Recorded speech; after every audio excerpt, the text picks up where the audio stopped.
Good morning and welcome to the Analog Devices third quarter fiscal year 2025 earnings conference call, which is being audio webcast via telephone and over the web.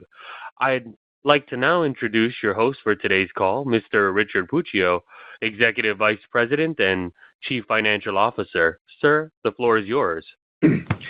Thank you, Josh, and good morning, everybody. Thanks for joining our third quarter fiscal 25 conference call. Joining me today on the call is ADI's CEO and Chair, Vincent Roche. For anyone who missed the release, you can find it and related financial schedules at investor.analog.com. The information we're about to discuss includes forward-looking statements which are subject to certain risks and uncertainties as further described in our earnings release and our periodic reports and other materials filed with the SEC. Actual results could differ materially from the forward-looking information as these statements reflect our expectations only as of the date of this call. We undertake no obligation to update these statements except as required by law.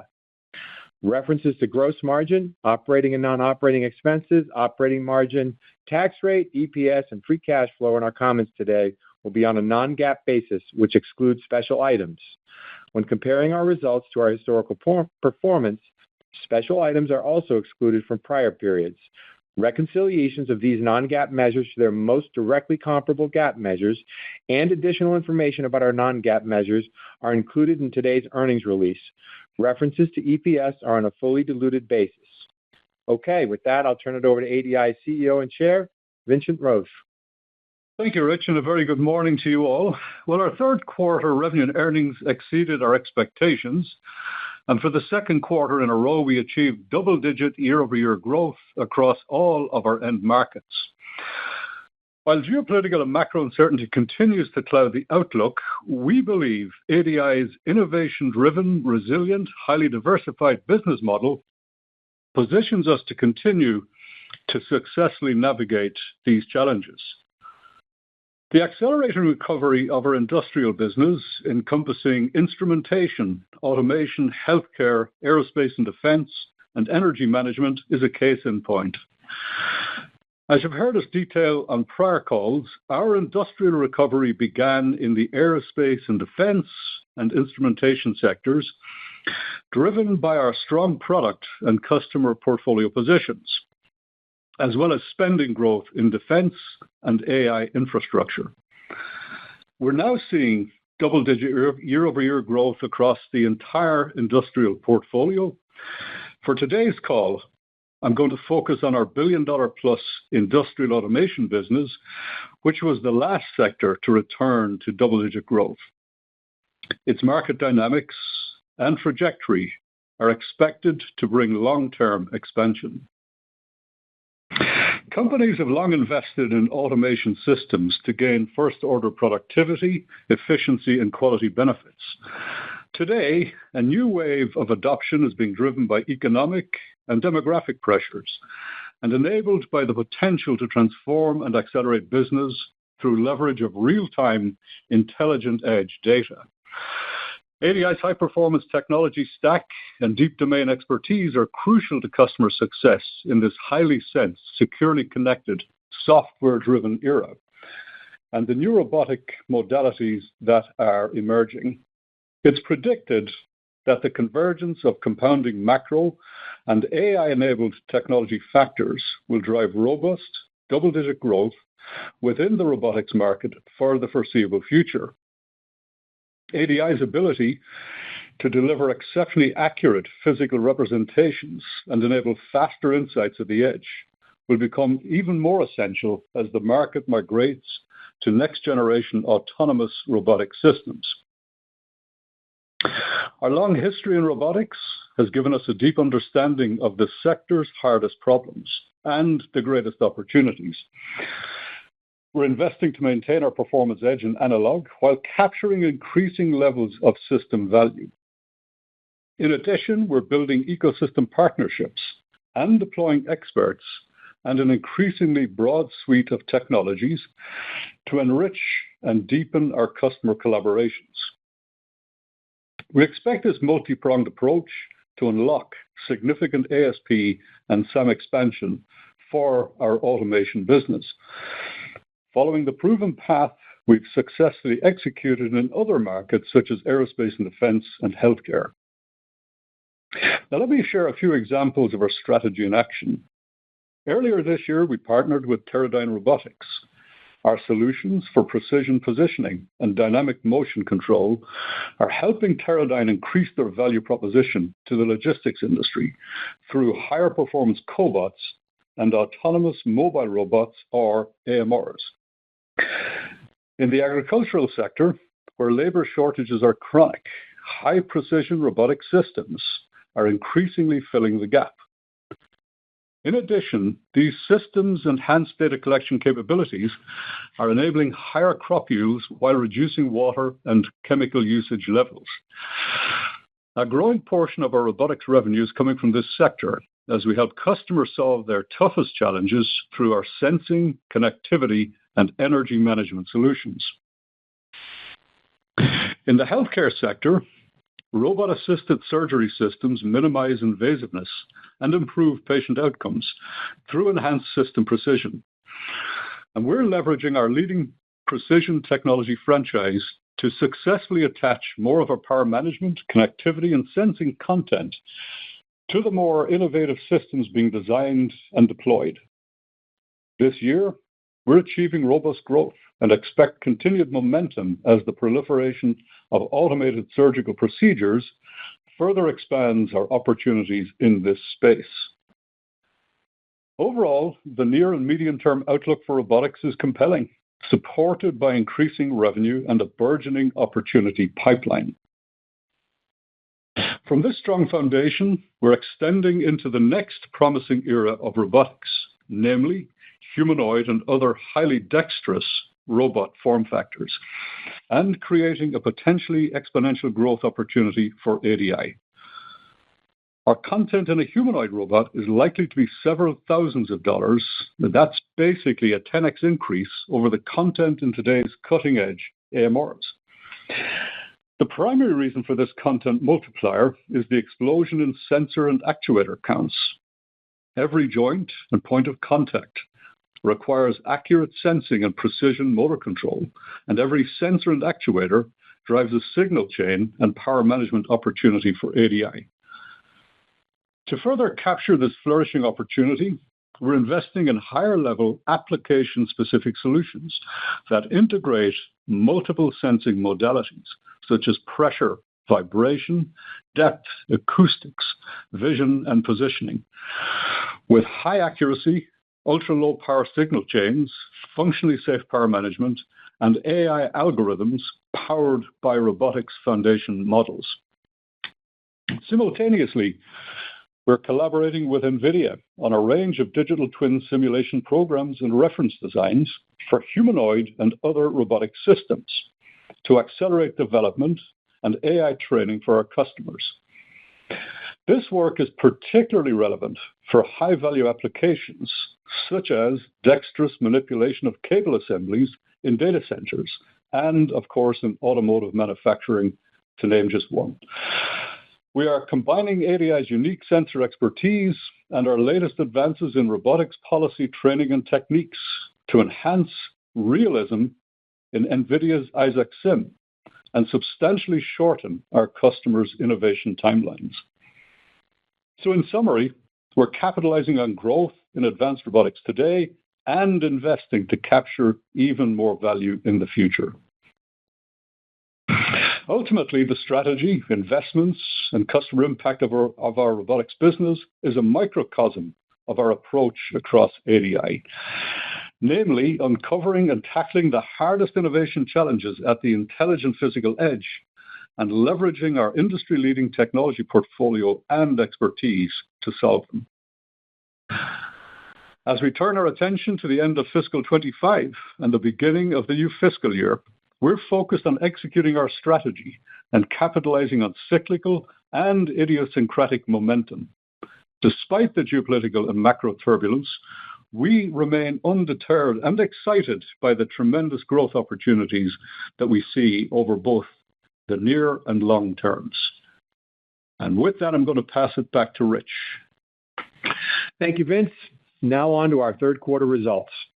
Revenue of $2.88 billion came in above the high end of our outlook, up 9% sequentially and 25% year-over-year. Industrial represented 45% of our third quarter revenue, finishing up 12% sequentially and 23% year-over-year. Our industrial recovery has continued with sequential growth across all subsectors and regions.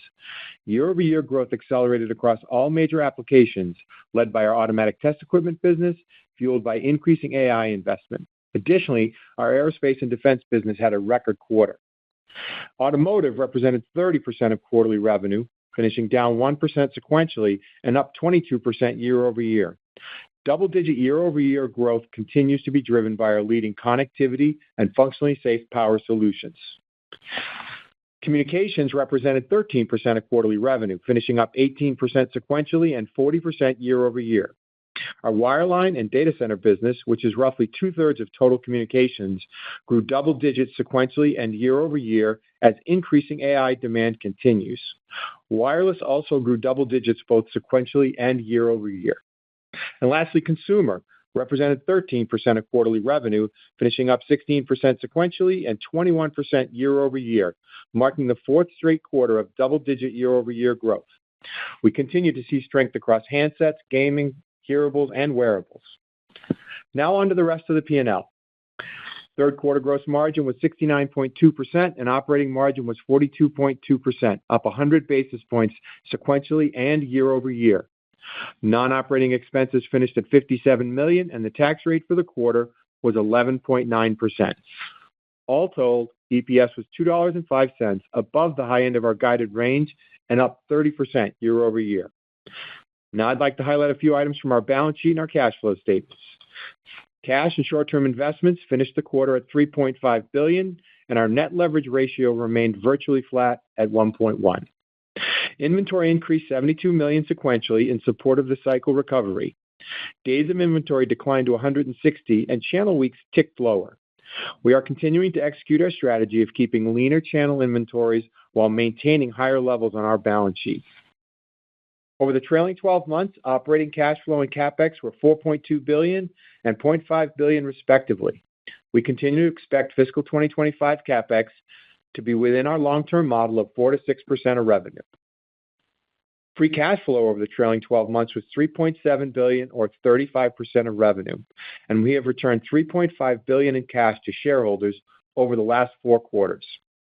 As a reminder, we target 100% free cash flow return over the long term, using 40 to 60% for our dividend and the remainder for share count reduction. Now on to our fourth quarter guidance. Revenue is expected to be $3 billion plus or minus $100 million. On a sequential basis at the midpoint, we expect industrial, communications, and consumer to increase, with the fastest growth in industrial. Automotive is expected to decline. Operating margin is expected to increase to 43.5% plus or minus 100 basis points. Our tax rate is expected to be between 11 and 13%. And based on these inputs, adjusted EPS is expected to be $2.22 plus or minus 10 cents.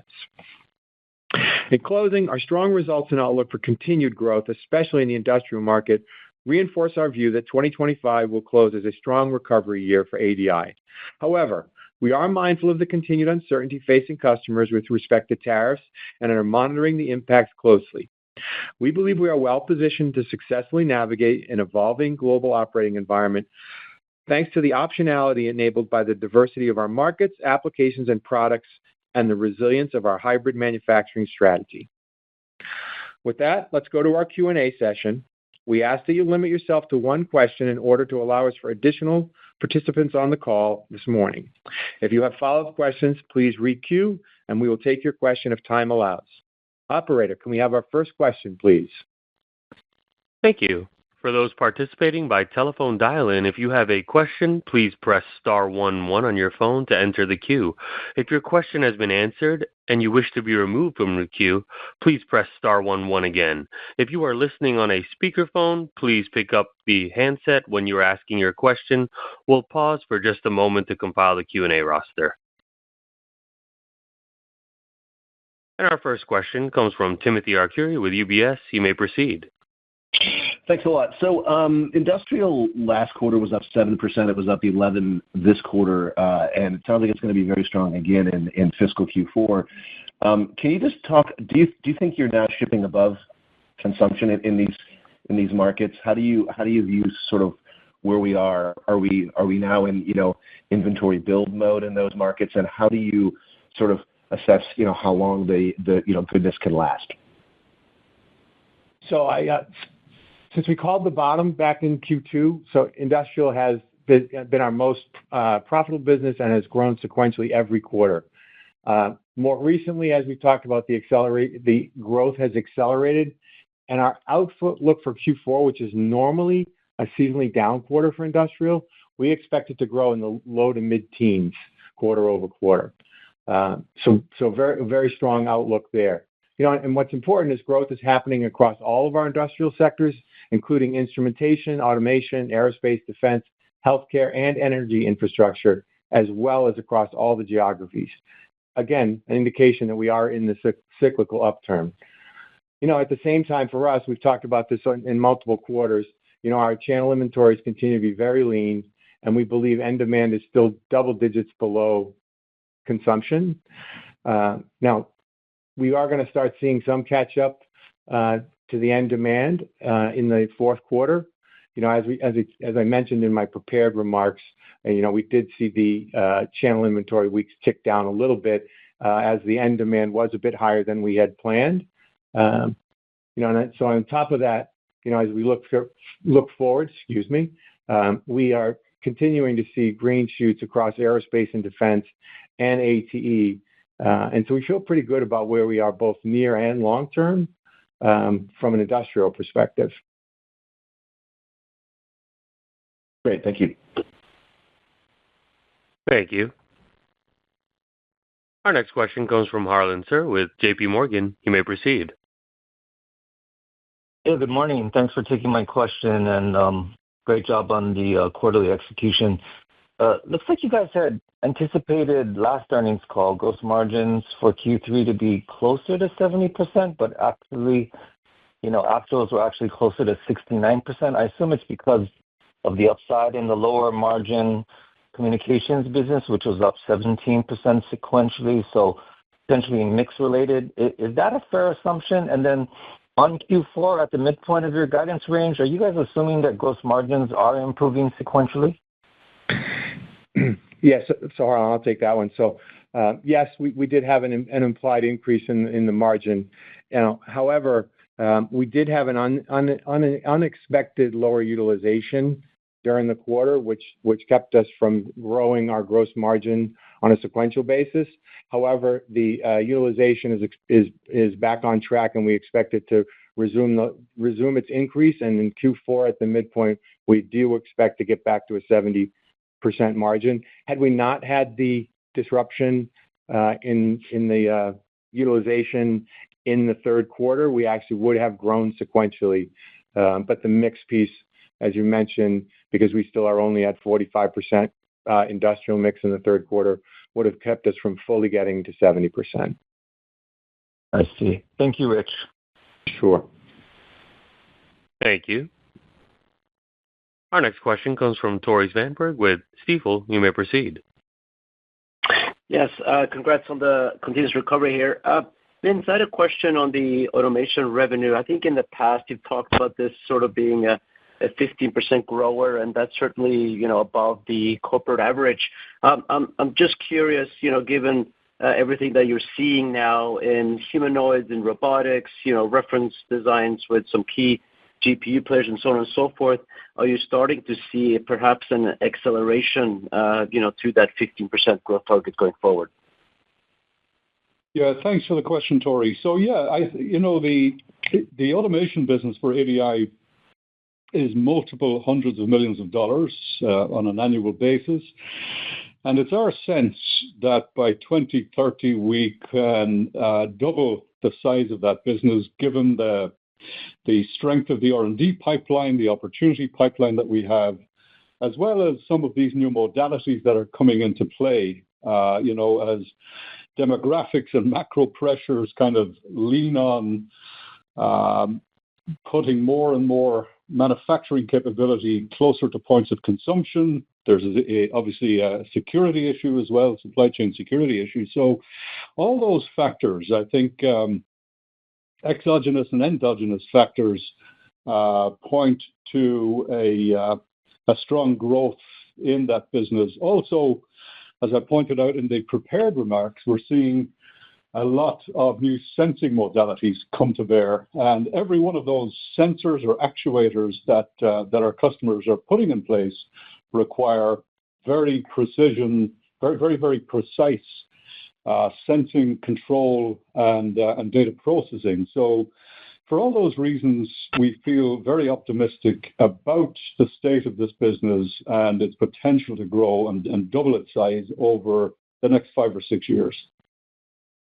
Thank you, Vince. Thank you. Our next question comes from Vivek Arya with Bank of America. You may proceed.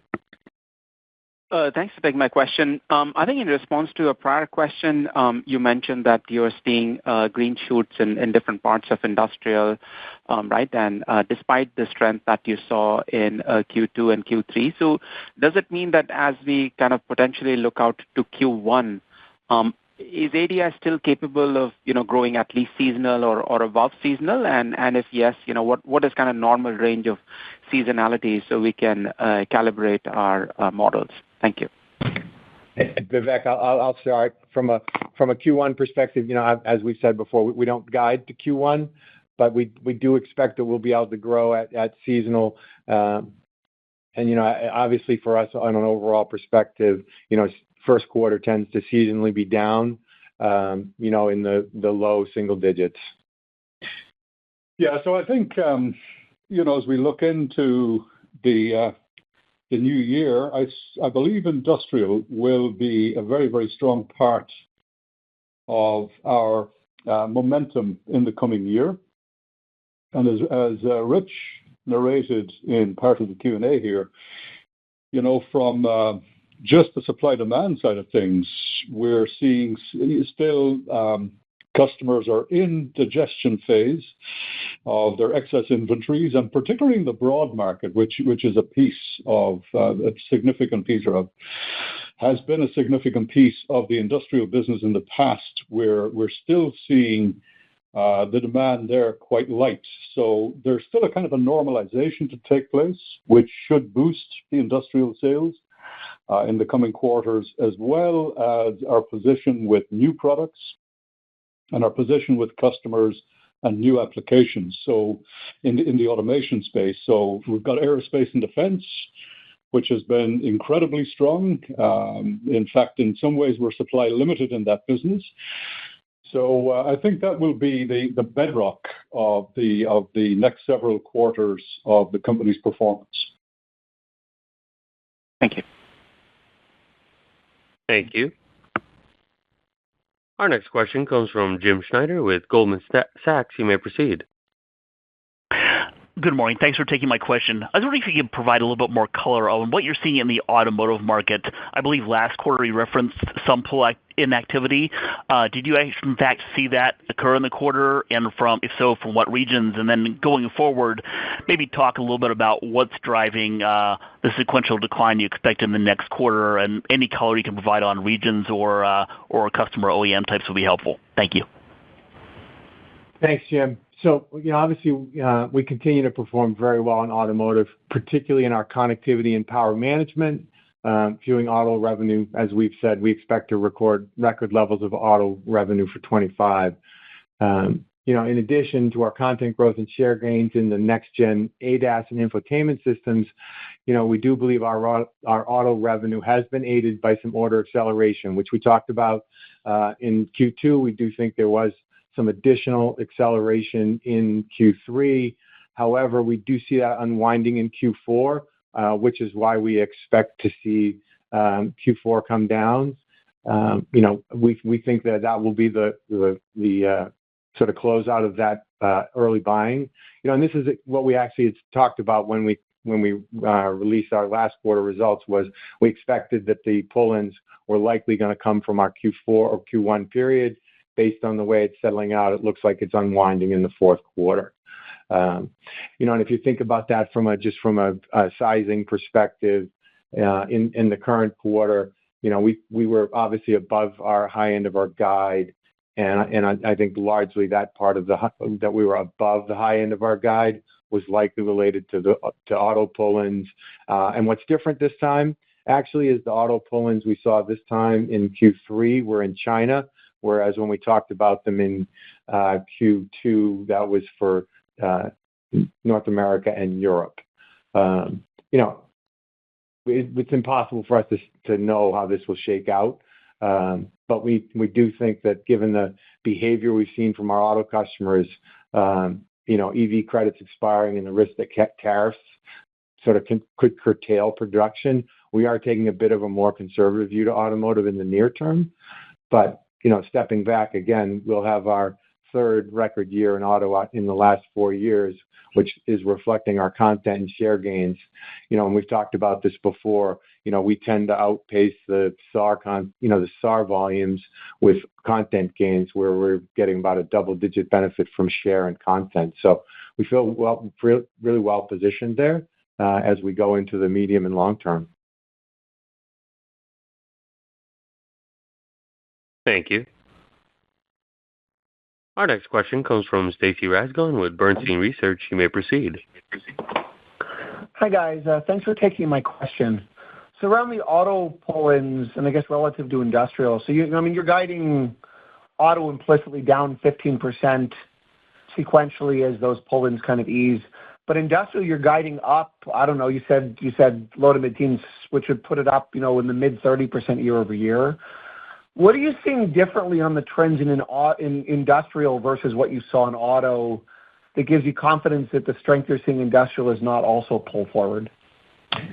So what we talked about last time as the indicators, Stacy, for what we thought were pull-ins, where we saw unplanned growth in areas, around, and we saw the anomalous bookings behavior that happened around the tariff announcements and in the ensuing reversals, things normalized.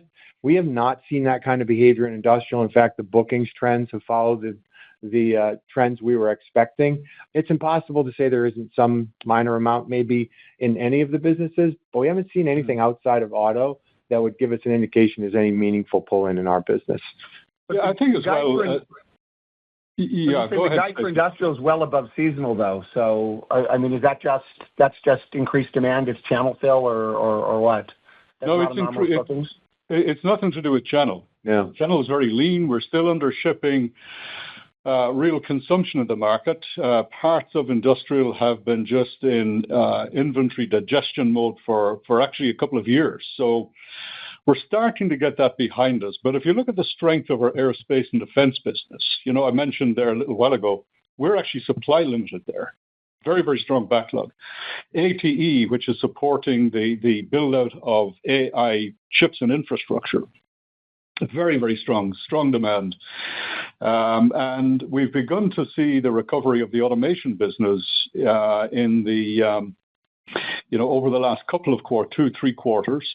When you couple that as well with healthcare, which has been really damp in terms of demand, ever since the peak of the pandemic there, that should come good as well. And we're seeing signs of stabilization, but that should come good over the next few quarters. So I think you put all that together, the breadth and the depth, the customer count, the product count, some of the idiosyncratic trends that we've captured, as well as just the overall rising tide in demand across the board, bodes well for the industrial business. Got it. That's helpful. Thank you. Thank you. Our next question comes from Chris Danely with Citi. You may proceed.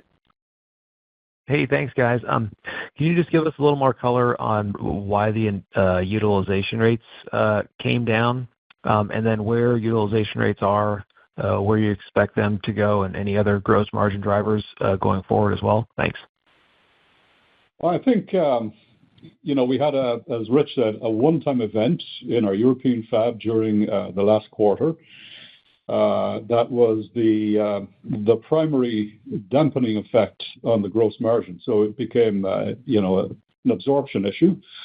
I will say as well, pricing has been very, very steady. And as our mix improves on the industrial side of things, we get the benefit of that in the gross margin. And I don't expect a repeat of, what was a one-time event in one of our factories in the last quarter to repeat. And what are utilization rates now? So I know you always like to ask me this. They're increasing. We're not yet back to the utilization levels we were obviously in the pandemic era, nor do we expect to get all the way there. But we are continuing to increase, as I mentioned, other than this one-time hiccup, which is now behind us. We are back increasing as given the growth we're seeing and the planned starts in the factories, we're getting higher utilizations. So, I think as well, we have talked many, many times about the CapEx that we've deployed to strengthen the resiliency of the internal fabs at ADI. So we have we've more than doubled the footprint of the internal fabs that support largely the industrial business. So we're absorbing that costs. And as the industrial business continues to increase in strength, that absorption strengthens as well. So I think you've got to bear those things in mind. Okay. Thanks, guys. Thanks, Chris. Thank you. Our next question comes from Joe Moore with Morgan Stanley. You may proceed. Great. Thank you. A couple of minutes ago, you talked about seeing some supply limitations in aerospace and defense. And I wanted to just follow up on that and ask where those supply constraints might be coming from, and are you seeing any supply constraints in any other part of your industrial business as things get stronger? I think we've just seen a tremendous upsurge in demand. It just takes time to lay in the capacity, the tooling in the aerospace and defense area. And it's a highly diversified business with an incredible array of product complexities. So, it's really just a case of, each quarter we're laying in more capacity, but the demand keeps increasing. It's a very, very high quality problem that we have. Demand is surging ahead of our ability to manufacture right now, but we've been laying in the CapEx, the tools, to make sure that we capture the opportunity. And pretty much everything we do there is sole source. I mean, these are proprietary products.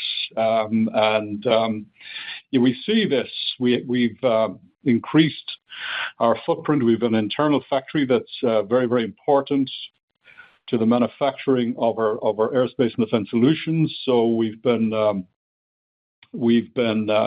tooling that facility as well. So I think generally speaking, we're in better and better position, but really the problem, it's a high quality problem of surging demand.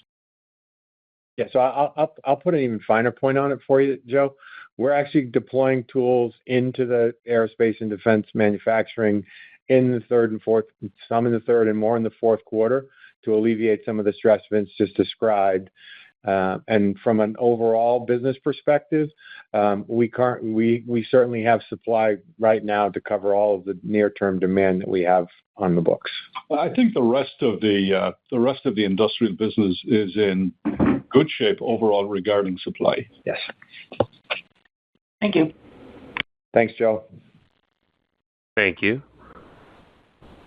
Our next question comes from Joshua Buchalter with TD Cowen. You may proceed. Hey, guys. Thank you for taking my question, and congrats on the good results. Apologize for being nitpicky in an objectively good quarter. I did want to ask about gross margins, though. I think a couple quarters ago you had mentioned $2.7 billion being sort of the level at which you'd hit 70% gross margins. It looks like that's seemingly around $3 billion, I guess. Can you maybe walk through what's changed and how we should think about fall through from here going forward? Thank you. Thanks, Josh. We have talked about this a lot, and I think that the part two of what we've said all along is getting to 2.7 and getting back to a 70% margin would require us to get back to a more normal industrial mix. So near term, as you saw, we were only 45% industrial. When we were building all those models, we were a much larger percentage. So we have said we would need to have that mix. And obviously the mix is shifting as the industrial grows. And if you look to our, where we expect our Q4 to go with the industrial growth we've talked about, we will probably exit Q4 with a more like a 49% industrial mix, which is part of the reason we think we'll get back into that 70% range in our fourth quarter. So it is, as we talked at the beginning a little bit, it is also mix constrained, given the industrial piece is our most profitable business. Understood. Thank you for the color there. Thanks, Josh. Thank you. Our next question comes from Ross Seymour with Deutsche Bank. You may proceed. Hi, guys. Thanks for letting me ask the question. Just wanted to pivot over to the OpEx side of things. Any sort of color for your fiscal fourth quarter? And probably more importantly, as we look into fiscal 26, I know you guys have a big variable component to your OpEx. This year, it looks like it's up, I don't know, high teens, something like that in fiscal 25. Any sort of color on how the OpEx would relate to revenues in fiscal 26? Thank you. So, so from a fiscal 25 perspective, assuming the midpoint for Q4, we expect we'll deliver about 100 basis points of operating leverage versus 24, which I feel very good about, because when we started the year, knowing we were going to have a pretty significant headwind on the variable comp, we thought we might have a pretty flat operating leverage year, but we are going to deliver some additional leverage. Now, a lot of that is coming from the gross margin expansion, as we've talked about. Because of variable, our OpEx is growing at a higher rate than we would normally expect. And that is, as we've talked about, right, in the prior year, given our bonus pays on revenue growth and profitability, and the fact that 24 had no revenue growth and margins were muted, bonus was very low, which was part of the reason we were able to hold our 40% operating margin in the trough year. Now, with a return to significant growth, our variable comp is normalizing to a much higher level from a very low payout in the prior year. So if you look forward to 26, I would expect that acceleration piece that we saw from the variable comp to decline. We obviously would expect to have variable comp in a growth year, but given the new baseline of 26, we would expect in the revenue growth that we would get some continued leverage as the variable won't increase as radically as it did 24 to 25. And then, obviously all of these points of view are contingent on revenue growing, which we're assuming in from a top line perspective. Thank you. Thank you. And our final question comes from Chris Caso with Wolfe Research. You may proceed. Yes, thanks. Good morning. Just a question on business in China right now. And you mentioned in some of your earlier comments that China auto was strong last quarter. Could you give us some sense of what the totality of the China business looked like? And again, in that case, even outside of auto, is there any fear of any pull forwards within that business or any anomalies that you may have seen within the China business in the last quarter? Sure. So obviously we've talked about China is a very very competitive place for us, but I continue to be very confident in our ability to win and to grow in China, which we've done for decades. If you think about how we're positioned in the market, right, we tend to get a premium for our performance, and that's that innovation premium you've all heard me talk about. Where performance matters, they're going to continue to pick us, right? Which is why we tend to get higher ASPs. It also makes it very challenging for those that make products that are good enough to compete with us in that market. So we feel from a competitive perspective, we feel very well. Obviously, the other thing for us that's significant is, scale is really important, especially in analog with the broad base of components. We've got six decades of experience building that with 70,000 SKUs. It's really especially true in industrial, given the diverse nature of that product. As we've talked about now for a number of quarters, China has been leading our recovery, right? We've talked about they've achieving record auto results this year. We had record design wins in 24. We've continued growth in design wins in 25. And our outlook for China is pretty positive over the next 3 to 5 years. based on the things we're seeing here. Now, it is interesting. We've spent a lot of time talking about how strong China auto is. We've started to see year-over-year growth in China across all of the industrial end markets, but outside of auto, all of those other end markets are well off their prior peaks. So, north of 35%. At least, and some of them are still 50% off their peaks. So we think there's still runway there for us from a medium and long-term perspective as that market continues to rebound. Thanks. Thank you. I would now like to turn the call back over to Mr. Richard Puccio for any closing remarks. All right. Thanks, everyone, for joining us this morning. And with that, a copy of this transcript will be available on our website, and all available reconciliations and additional information can also be found at the quarterly results section of our investor relations site at investor.analog.com. Thanks again for joining us and your continued interest in Analog Devices. Thank you. This concludes today's Analog Devices conference call. You may now disconnect.